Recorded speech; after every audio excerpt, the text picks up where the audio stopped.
Yes, it is. Anyway, Mayana. uh,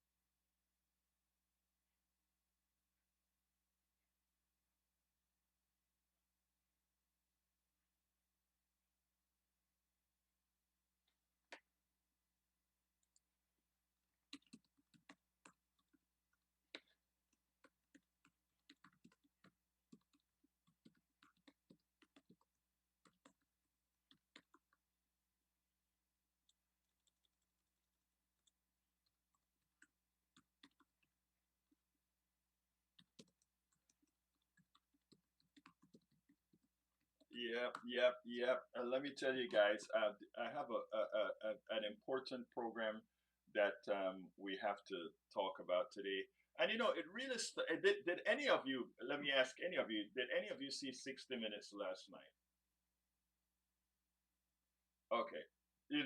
I tell you what. That's what I'm going to talk about today. But the thing about it is this: what happened on 60 Minutes? Uh, People are not going to look at the two stories together and see uh, and put it all together all at once. And what I tried to do last night is write a piece that put it all at once, because what you saw on 60 Minutes last night is the microcosm of what is occurring in our country. And we're going to go ahead and get started with that. But beforehand, let me see if my brother Howard has a rant, because there's a lot happening out there, and I don't know if there's something he wants to add to the story before we get started.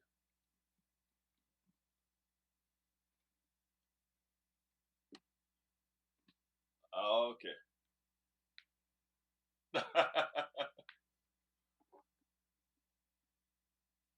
Okay. I have a curious question though. For those that are listening on Substack, can you guys hear anything on Substack when I'm speaking? That's the real question. Can you guys hear anything that I'm speaking on Substack? But here's the deal. Here's the deal.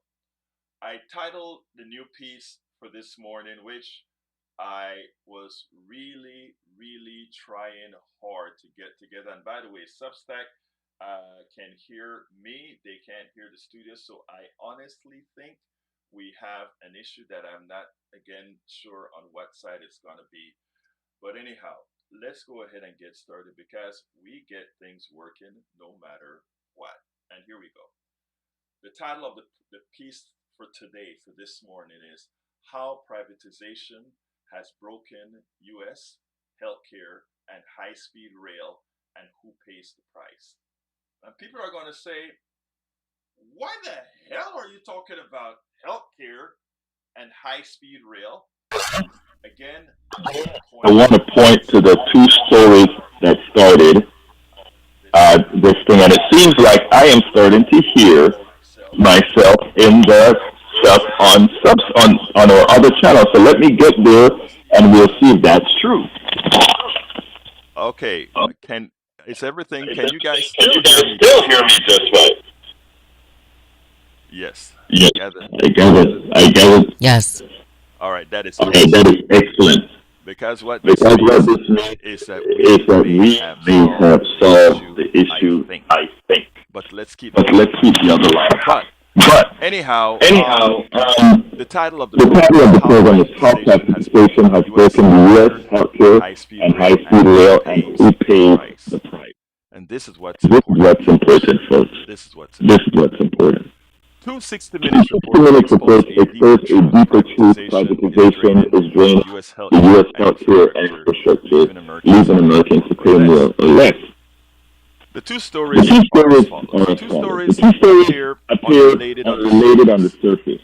One about One about Americans lining up for lining free up for healthcare, free healthcare. the other The other about the about the failure of high failure of speed rail. high-speed rail. But they they review the review same the same structural structural privatization privatization as as distorted distorted priorities, inflated priorities, costs, inflated and costs, weakened and weakened outcomes. outcomes. Americans, Americans, we better wake we up. better wake up. The two 60 The minutes two 60 programs. minutes One, programs. a free One, a pop up free pop-up healthcare clinic. healthcare Have clinic. you guys Have ever you guys seen ever those pop seen up those healthcare pop-up clinics? healthcare clinics? Has anybody Has seen those anybody pop up seen those healthcare pop-up clinics? healthcare I clinics? don't know, I don't but know, I tell you but what, I tell you what, a lot of a people lot of people were present at them. That story is not about incompetence or lack of innovation. listen, It's about a it's about a deliberate deliberate policy choice policy choice placing profit placing at profit center at of center systems that should that serve the should public. serve the public. And if you heard And what you Jack heard had what to Jack had say, to say, you know, Jack Jack earlier, earlier, again with his again Jack's with normal Jack's rant, normal rant, was there was there telling us telling us about about what you what heard you heard with with regards regard to to profits, profits, profits, profit, profits, profit, and profits. and profit. Anyway, Anyway, the healthcare the story is UK story is perhaps perhaps the most the most jarring jarring in the in wealthiest the nation on wealthiest earth. nation on earth. Americans line up Americans line up overnight at overnight makeshift at clinics makeshift clinics organized by organized groups by like groups like remote remote medical doctors, nurses, and volunteers. to They donate their donate time. their time Patients receive care that ranges from dental work to to basic medical basic medical. exams. I mean, It it it was it sort was of like like what's the word that I want to use? Frustrating. It was frustrating to see all of America, this is all of America. It's it's frustrating to see frustrating to see what they went through. some people Some were people just working hours after hours, hours after hours. And, it was like, we don't know. We don't know.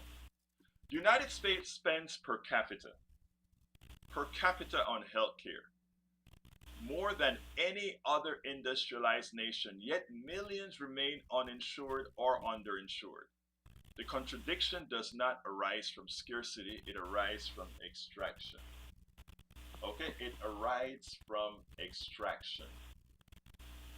Private insurers, pharmaceutical companies, and hospital conglomerates operate within a framework designed to maximize revenue. Premium rise, deductibles climb, copays multiply, administrative overhead balloons. Each layer of profit taken taken adds costs without adding complexity. The complexity itself becomes a barrier. Okay, it seems like we still have some issues on the studio side. Bear with us, folks.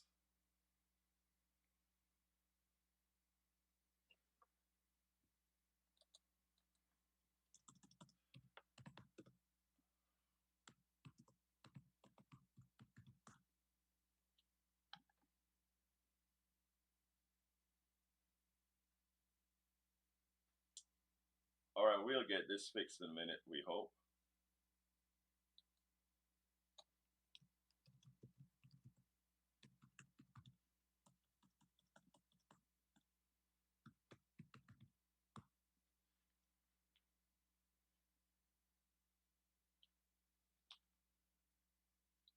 Okay, are we back? Okay, we're still waiting for the studio. Sort of. It's okay. We'll be back. Bear with us, all the other channels. We'll be back. But I'm hearing myself in the ears. Okay, let's go ahead and take care of that. I think I'm probably.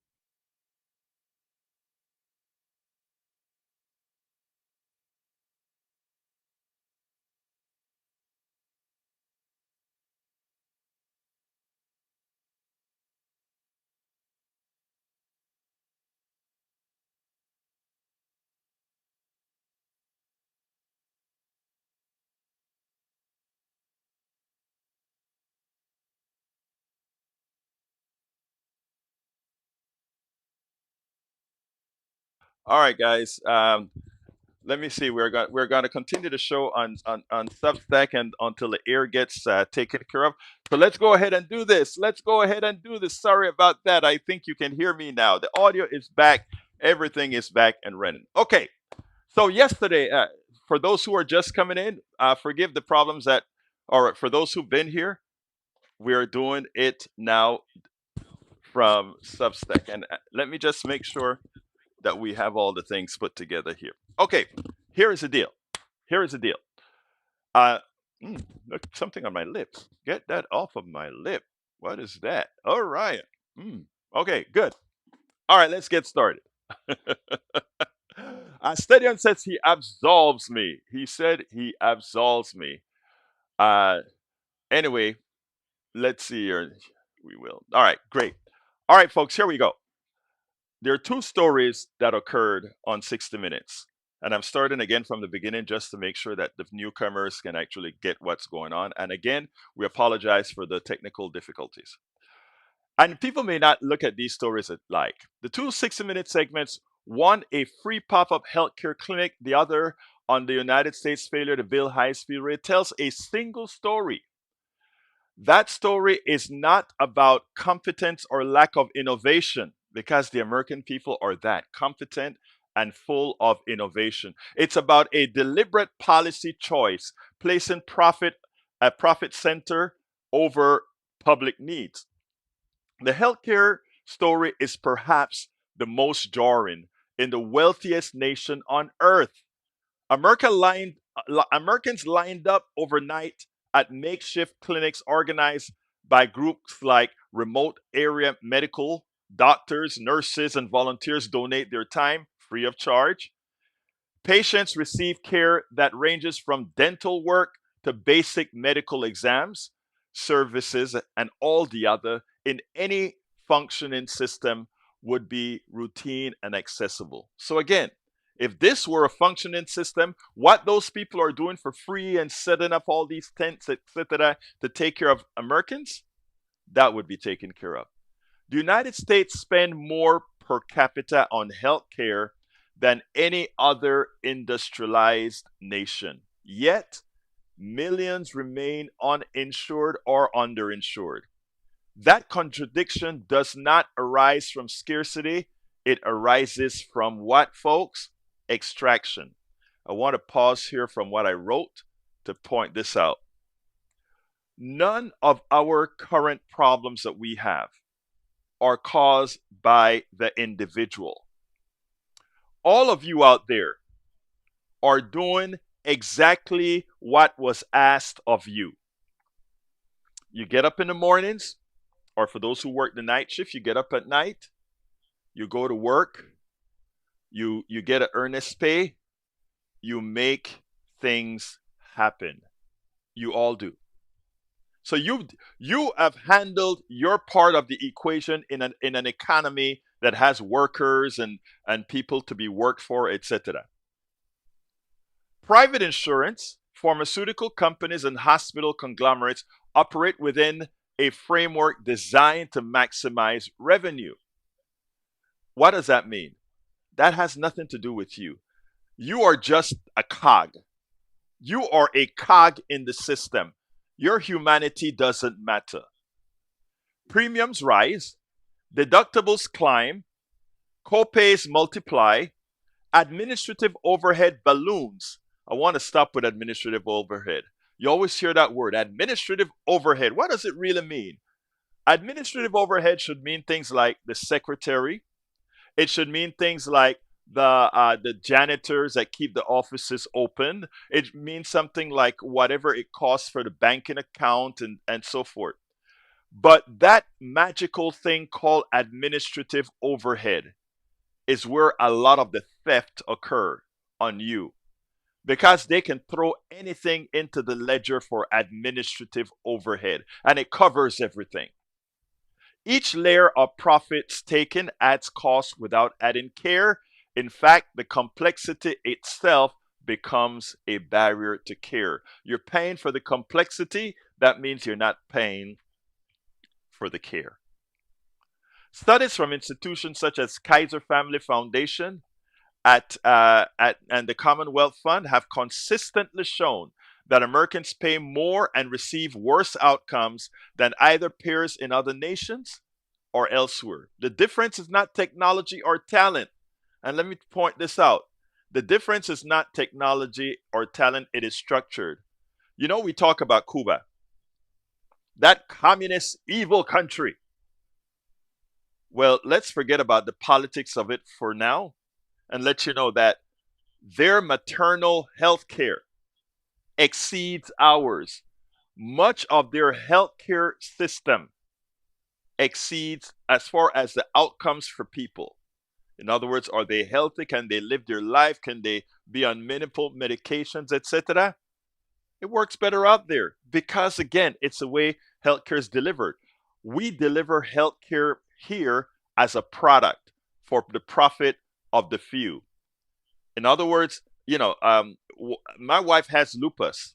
One of the reasons lupus is so hard to diagnose and not taken care of is because it didn't affect a whole lot of people, mean a whole lot of investments didn't go into it. Only government investment in the aggregate went into it. I'm not. That's not completely accurate, but you get the drift. It's not one of those things that are going to make a whole lot of money. Other countries treat healthcare as a public service. The United States treat it as a marketplace. And as you know, markets have no humanity.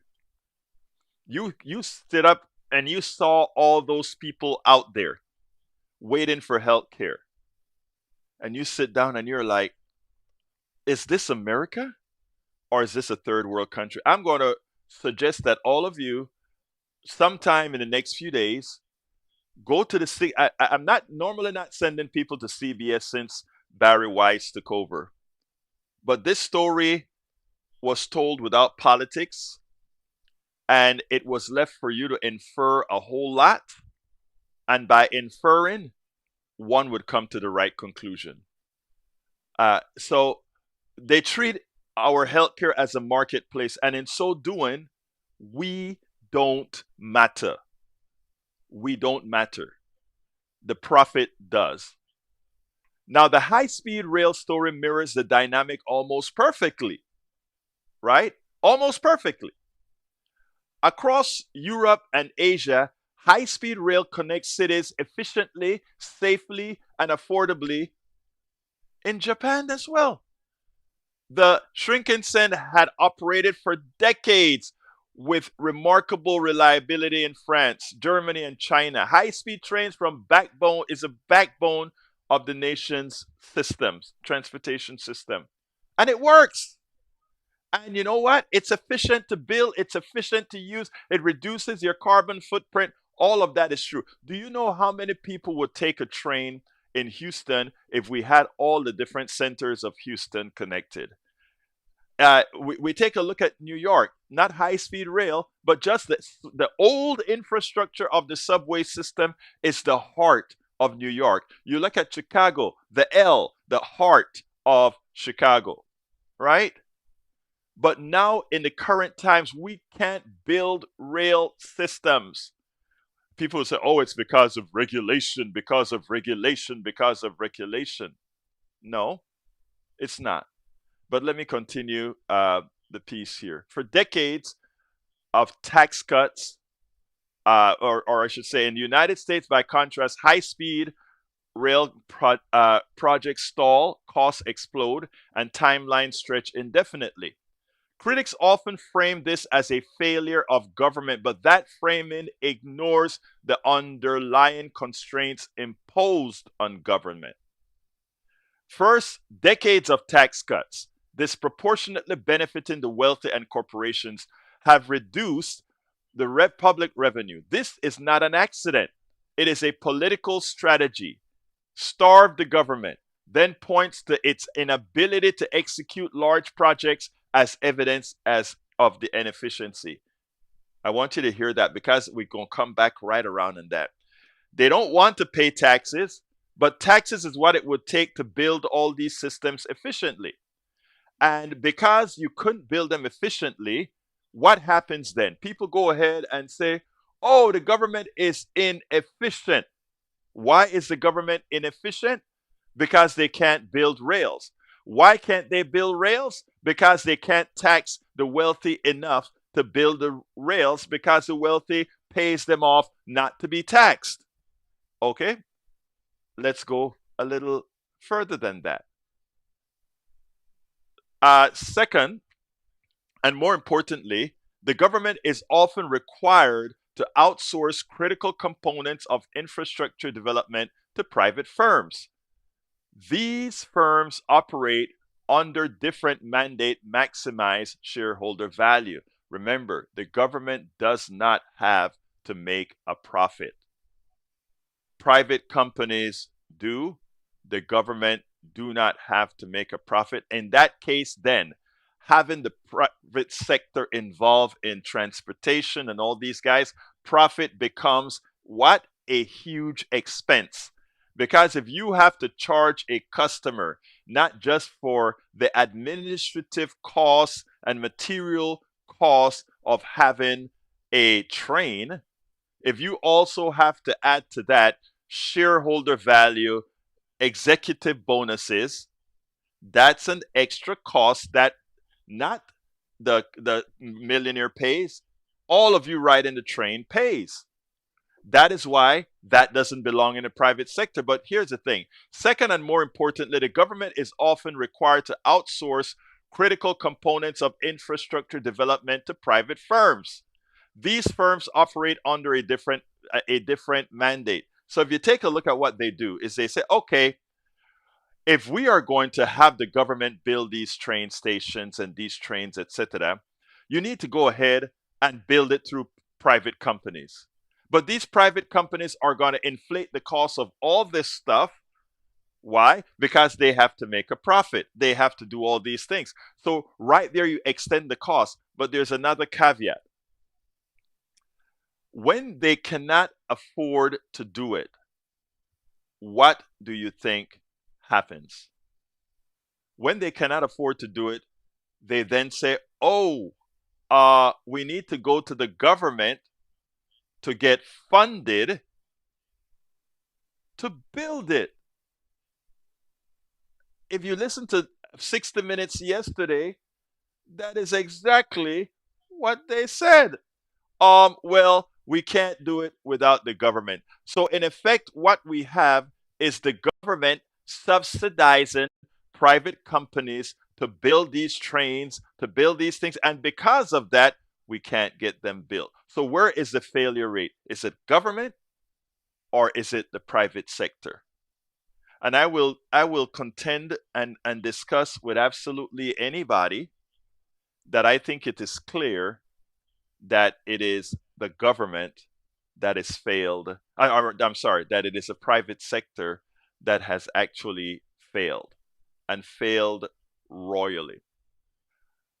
The result is predictable. A mile of high speed rail in the United States can cost several times, not a little bit more, but several times more than countries where the public sector maintains greater control over planning. Land acquisition and construction. The inefficiency is not inherent to public investment, it is a byproduct of privatized execution. What ties these two stories together? The healthcare lines that you see with all these people as a part of the system, and the not only the healthcare but as well as the high speed rail. What ties it together is the embedded cost in both healthcare and infrastructure profit. It's not a reward for efficiency or innovation. It's a surcharge on necessity. In other words, you can't go without healthcare. In other words, you can't go without transportation. And because of that, they have you by the pelotas. They cripple the government from being able to do what it does. They force the government then to pay them, the private sector, to do what the government rightfully should do. And then you fail. I want to pause there a while. When doctors and volunteers at a free clinic no profit is required to care to be delivered for care to be delivered. When a country builds rail through public agencies, no shareholder dividend is required for trains to run. These examples expose a simple truth. Essential services do not inherently require profit to function effectively. And I would say more absolutely, they should never require profit. That does not mean private enterprise has no role. Innovation, specialized services, and supplemental markets can benefit from private participation. But when profit becomes the organizing principle, it distorts priorities. Providers begin optimizing billing rather than outcomes. Infrastructure projects prioritize financial returns over public benefit. Access becomes conditional. You can pay, you can get healthcare. You can pay, you can ride. You can't, tough, because the only way we make it is to have a profit. Cost escalates, and ultimately, the public pays for less. Other industrialized nations offer a clear contrast. They invest in universal healthcare systems that emphasize access and efficiency. They build and maintain transportation networks as public goods. They still innovate. They still grow, but they do so without imposing unnecessary financial burdens on populations. The United States has chosen a different path. It has allowed private interests to shape public systems. It has accepted higher costs as inevitable. It has normalized scarcity and abundance. The images from the 60-minute segment should not be viewed as anomalies. They are evidence of a system that prioritizes profit over people, extraction over service, and ideology over outcomes.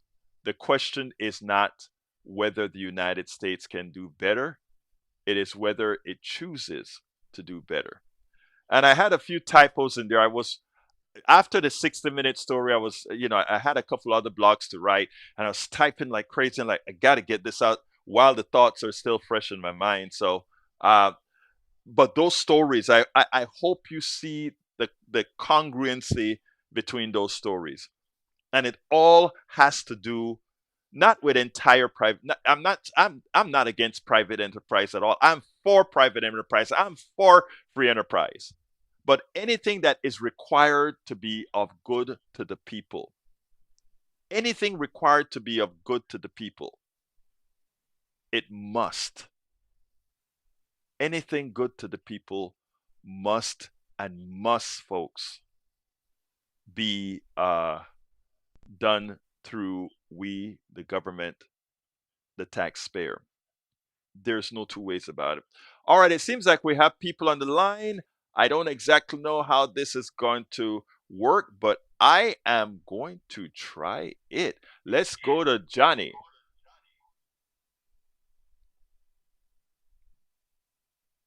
Johnny, you are on. Yes, I can hear you.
Johnny, let me tell you that that is exactly correct. We have to stop that. And but the only way we stop that is to be informed, and that is what we're trying to do here, because most people don't actually understand what's going on, not because they are, it's because it is not told. I mean, and once we start doing that, I have not hope, I have resolve that that is what we're going to do. All right.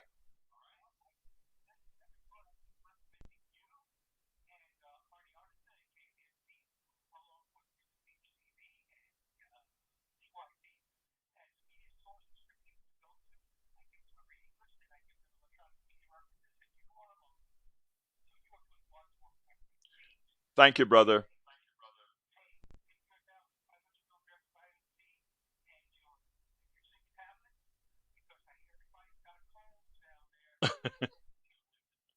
Yeah, our wonderful people. Listen, we've cobbled up this show today one more time. So yeah, and they're doing just fine. Thank you, buddy. All right, let's go to Richard. Come on in, Richard. Richard, you're on. Okay, maybe Richard hung up and is going to call back. All right. For the time being, let's go ahead and continue the program. Um, Look, uh, there is.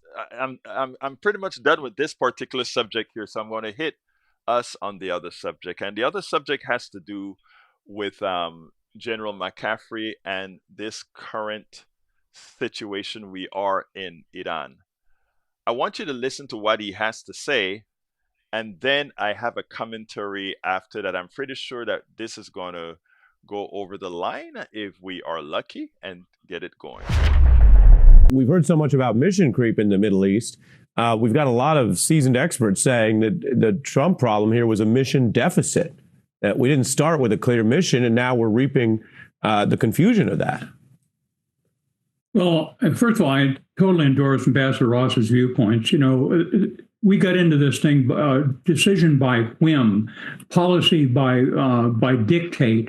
We didn't consult our allies. And by the way, it's not just European or India or Japan oil. It's our allies in the Gulf who have given us basing rights and been with us for 50 years. So but let me make one additional caution, because I think poor Mr. Trump is actually put on the ground right now 10,000 plus combat forces. I think more are headed that way. They're calling up National Guard units.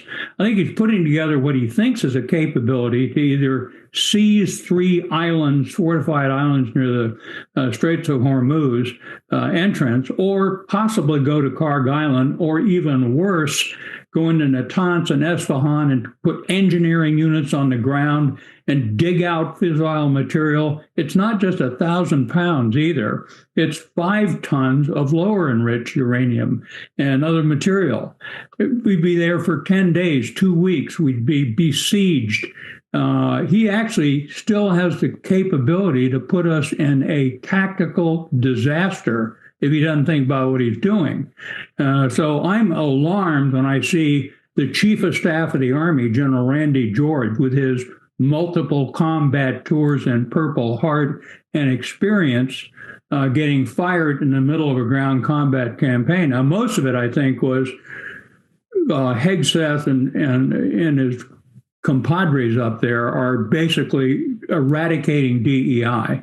We got 18% of the armed forces are women, 31% are minorities, and Hegseth is trying to fire the black, brown women senior officers. So we don't have very good leadership in national security. When a four-star general says what he just says, we should be very concerned about where we're heading. A four-star general points out not only that we're talking about a DEI obsessed administration, even during a failed war, but at the same time, making decisions on a whim. Decisions on a whim. When you have a four-star general saying you're making a decision on a whim, let me tell you, folks, um, I never or I rarely ever feel a sense of despair. But I can tell you for a minute watching Al Jazeera last night, at about 1 this morning, I'm cranking up. I'm about to go to bed. I'm cranking up on the spinner because I spin before I go to bed, right? Got to get the heart rate up.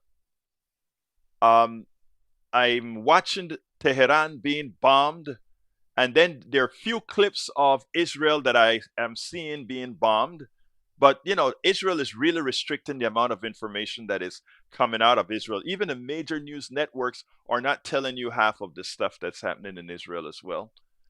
And I remember when I was a kid, real young, and hearing all the music that people used to sing and play about the mutual destruction and the world destruction during the Vietnam War, etc. And for a minute, I kept on saying, how can we allow this president, this imbecile, to do what he's doing, not only to the world, not only to us, but to the world? Because it is still antiseptic to us, right? It is still antiseptic to us. You know, we can still go to Kroger and Walmart and all, it's still everything, the floors are still clean and the buildings are still standing. All of that looks fine. But you go not only to Tehran, where you have the buildings being crushed and breaking and busting people's skulls, over 2,500 dead. We're not just talking about Israel, where a few dozens are dead. We're not just talking about Oman and UAE and all these other places. What's not shown here on TV in America is they show you what's happening in the Philippines.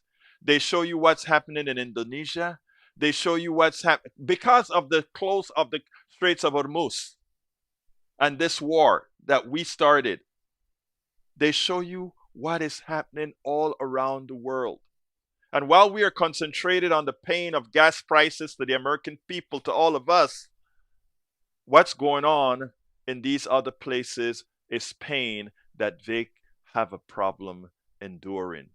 Yes, they will, and they must endure it. And we are escalating as this occurs. I tell you, folks, we are the ones who have to do something about it. So as I'm getting off the spinner, as I'm getting off, after despair came, from out of despair came resolve. And I said, you know what? We have to redouble our efforts. We have to work harder. Folks, you have to contact your reps. You've got to contact your people, and you have to let them know you're watching. You're not just being antiseptic, you are watching. And you are seeing the pain of others as well. And that pain of others eventually will be reflected as our pain, because world pain does not stay in a vacuum.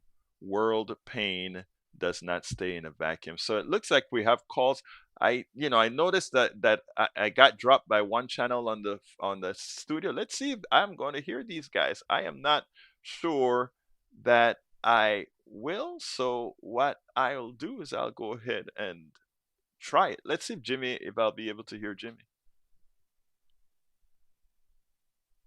Okay. I am not hearing Jimmy, just as I thought it would be.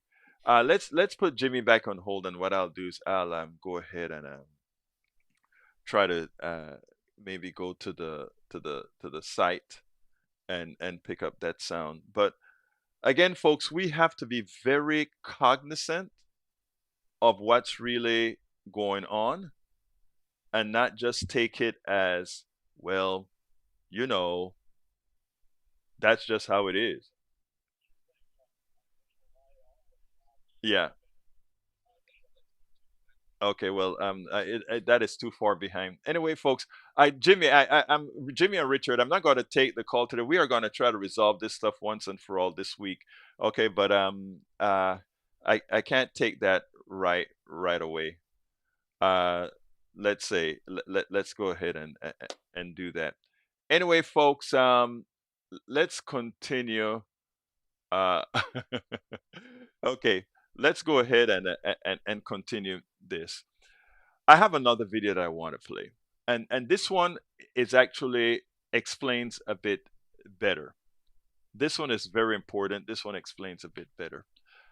This is a political scientist from here in the United States, and I want you to listen to his message because it's a message that the news is not giving you here in the United States. So again, a lot of times for us to get the truth on this particular issue, we have to go elsewhere. So I want you to listen to what he has to say, and then we'll take it on the other side. Three areas of the world that the United States cares greatly about. This is where our vital strategic interests are engaged. One is obviously Europe. The other is East Asia. And then the final one is the Persian Gulf because of the oil. It is a vital strategic area of the world for the United States. And to argue that we're independent of it, it doesn't matter to us, is a foolish argument to make. You know, President Trump often talks about leaving the war. What is he saying here? That we're going to leave the Middle East? We're just going to forget the Persian Gulf. We're going to forget that oil. Of course, we're not going to do that. We're going to remain there because it is a vital strategic area of interest to us. So I don't know what he's talking about. And with regard to allies, as I said, we need allies. We need allies in the Gulf. We have allies in the Gulf. We need allies in Europe. The idea that we are an independent actor that doesn't depend on allies is a foolish argument to make. The United States is a great power that tries to project power all across the globe. How do you project power all across the globe without allies? And the answer is you don't. And when you start slapping them around the way he does, you're going to find yourself in a whale of a lot of trouble. And as is clear, we are in a whale of a lot of trouble in Iran. So my question is, if you saw Iran as a nefarious actor in the world, why not take this kind of action now and use this at a moment to reorder those relations? So pick that apart. First of all, this argument that Iran is a great threat to stability in the Middle East and a serious threat to the United States is nonsense.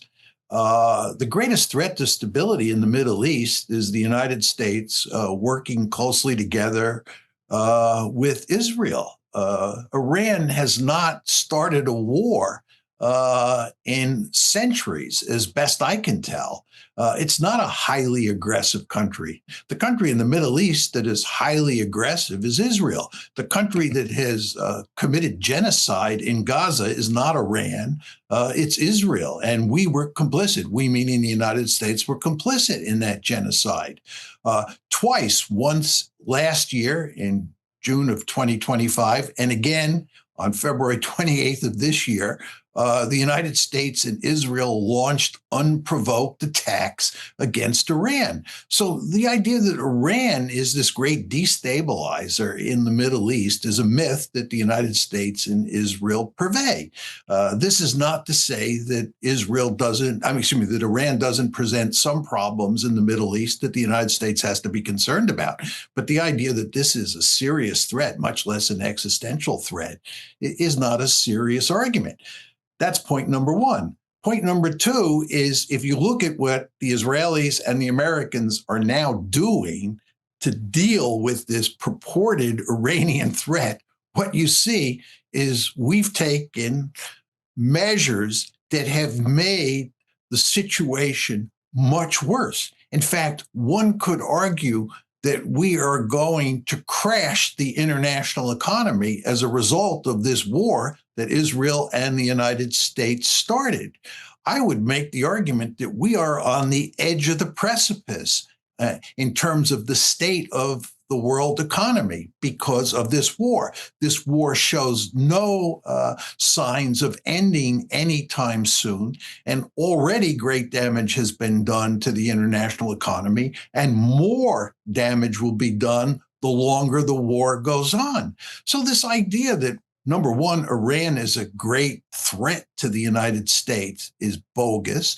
And number two, the idea that President Trump and his friends in Israel are making a safer and more stable Middle East is a ludicrous argument. In fact, what they're doing is they're putting the entire world on the precipice of a disaster.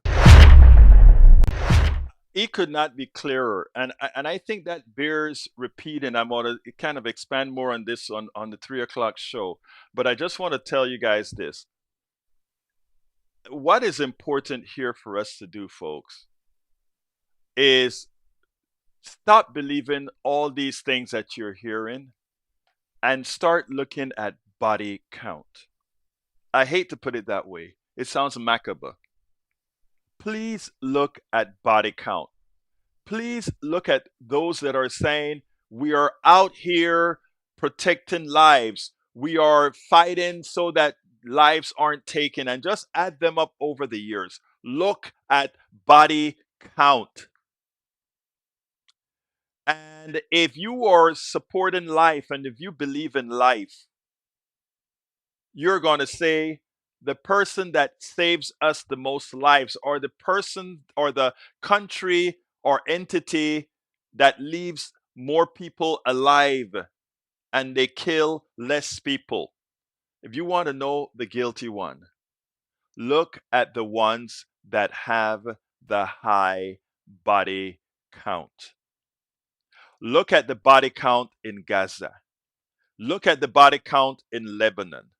Look at the body count in the West Bank. Look at the body count in Syria. Look at the body count in Iraq. Look at the body count in Afghanistan. Look at the body count everywhere. And tell me, in the last century, where does maximal aggression come from? I mean, it is, you don't have to, if you are a patriot, if you are a patriot, if you are moral, if you want to do what's right, if you want people to look up to you not because they fear you, but because they respect you, fix what's wrong with the body count. Everywhere we go, we claim that we are claiming to promote freedom. There's a body count. Chile, body count. Panama, body count. Haiti, body count. Man, a lot of people said might as well leave us the way we are. And I think it is so important, because now it's worse, because the body count is not all the ones that we can count effectively. Because the body count is not just in Iran, Oman, Israel, and all these other places. The body count extends to places we can't see because of the body counts we're creating right now in the Middle East. So other fights or delivering a scarcity occurs throughout the world because of the transportation infrastructure, or the supply chain infrastructure that's being destroyed. There's so much happening. But as long as we just say, my guy started a war, so I agree with the war and it's my guy, we are continuing the decline of our own country. And a country can stay strong for a long time. But when the decline starts, many times that decline is exponential. And folks, we are not used to be there declining, but we are on the pathway.